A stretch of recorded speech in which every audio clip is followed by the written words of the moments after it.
यवतमाल विधान परिषद चुनाव में महायुति के भीतर मतभेद की चर्चाओं के बीच राज्य मंत्री आशीष जायसवाल ने भरोसा जताया है कि पार्टी नेतृत्व के फैसले के बाद सभी उम्मीदवार एकजुट होंगे।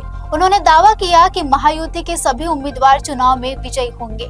प्रत्येक निवडणुकीमध्ये प्रत्येक पक्षाकडे थोडंफार उमेदवारी कोणाला द्यायची या संदर्भामध्ये पक्ष पातळीवर वरिष्ठांकडून निर्णय घेतला जातो आणि जो निर्णय एकदा झाला त्या उमेदवाराला निवडून आणण्यासाठी सर्व लोक प्रयत्न करतात आणि महाराष्ट्रामध्ये महायुतीतून पूर्णचे पूर्ण उमेदवार निवडून येतील या पद्धतीचं मागच्या विधानसभेच्या निवडणुकीमध्ये महाराष्ट्राच्या जनतेने जो जनादेश दिला त्यानंतर स्थानिक स्वराज्य संस्थांच्या निवडणुका झाल्या आणि त्या निवडणुकीमध्ये फार मोठं यश महायुतीला लोकांनी दिलं।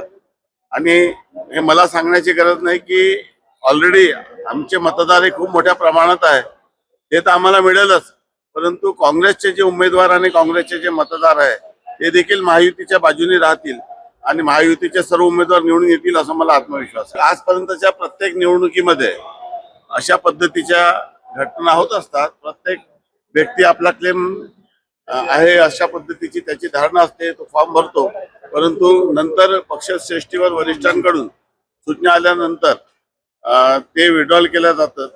आपल्याला कल्पना आहे की जसं यवतमाळमध्ये देखील उमेदवारांनी फॉर्म भरला, परंतु त्यांनी सांगितले की एकदा पक्ष पातळीवर वरिष्ठांकडून निर्णय झाला तर आम्ही महायुतीच्या बाजूने राहू आणि जे पक्षाचे वरिष्ठ नेते आहे महायुतीचे ते या संदर्भामध्ये योग्य दखल घेऊन जे अतिरिक्त फॉर्म भरण्यात आलेले ते विड्रॉल करतात।